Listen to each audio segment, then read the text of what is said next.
Hi everyone, this is Elizabeth from Organized Chaos, and I am answering some more of your teaching related questions today. Be sure to check out the blog post that goes along with this video. I'm answering 5 more teacher questions over on my blog, caldwellorganizedchaos.com. Just search for Q&A Teacher Edition. There's a part 1 which came out last week, and this is part 2. So the question that I'm answering in this video is about drumming. And the question was, do you incorporate drumming into everything that you do, or do you do more of an isolated unit to focus on drumming? And the short answer is yes. I do both of those things.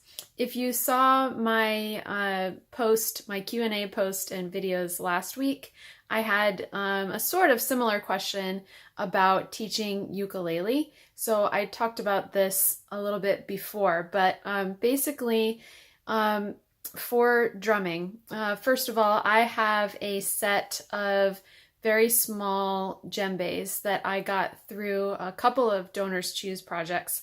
And so I like to do drumming circles, and I've talked about that on my blog a few times already.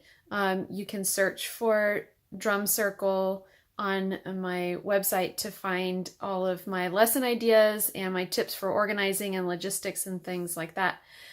So I do a drumming circle focus when I do a unit on the music of Mozambique with my 5th graders. So I have like one country or culture that I focus on in the spring with each grade that's related to the musical concepts that I'm teaching. And for 5th grade, that happens to be Mozambique. So we do some other things for Mozambican music, but one of the things that we do is drumming circles. And they learn a little bit more specifically about specific drumming techniques. They also incorporate some other percussion instruments that would be a part of a drumming circle, like different kinds of shakers and bells and things. And we learn about those. And they also learn about how drum circles work, how they function, and experience that a little bit more in depth. So that's definitely a time when I focus in on drumming specifically and on drumming circles. But I also incorporate drumming throughout the year when it is appropriate. One example is towards the beginning of the year, because we all know there's little that's more motivating, especially for those 2nd to 4th grade boys, I'd say, than having a djembe in your hand.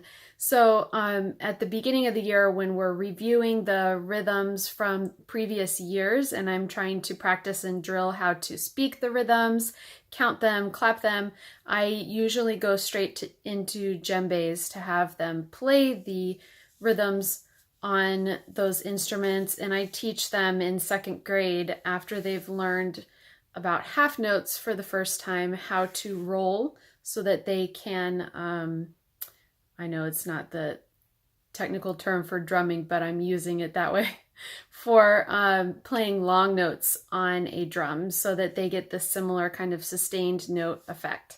And so that's one way that I incorporate it just in regular lessons. There are also some specific lessons that I do where I pull the drums out.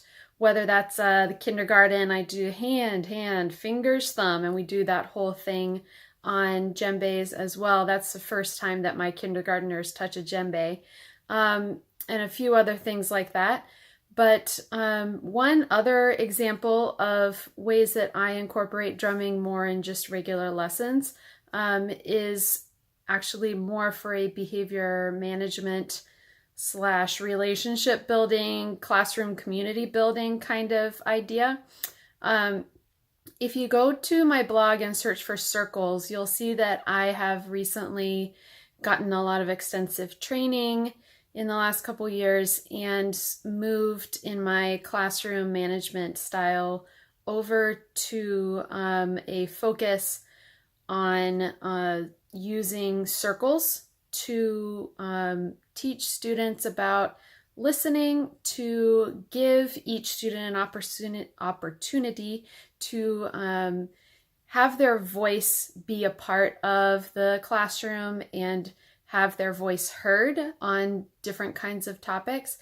And one of the ways we do that in music is through drumming circles. So it's nonverbal communication, but it's communication all the same, and the listening is definitely the same. So I talk to my students about that, and if I have a particular class that's really in this sort of bad vibe, and just consistently it's like pulling teeth trying to get them to do anything, and I'm sure you've all experienced this where they walk in the room and you're like, what happened? What is the deal? So there are times when I have just set aside the regularly scheduled lesson and pulled out a drumming circle activity or two to kind of refocus, to try to get everyone refreshed and re-engaged and invigorated.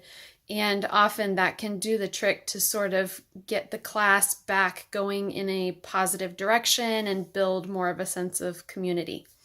If you want to read more about what I do with drumming and see the links to all the resources that I've mentioned in this video just now, please be sure to head over to my website, caldwellorganizedchaos.com, and search for Teacher Q&A Part 2.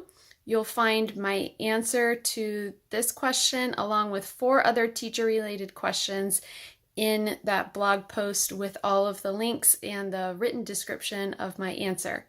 Thanks so much for watching, and I'll see you next time. Bye!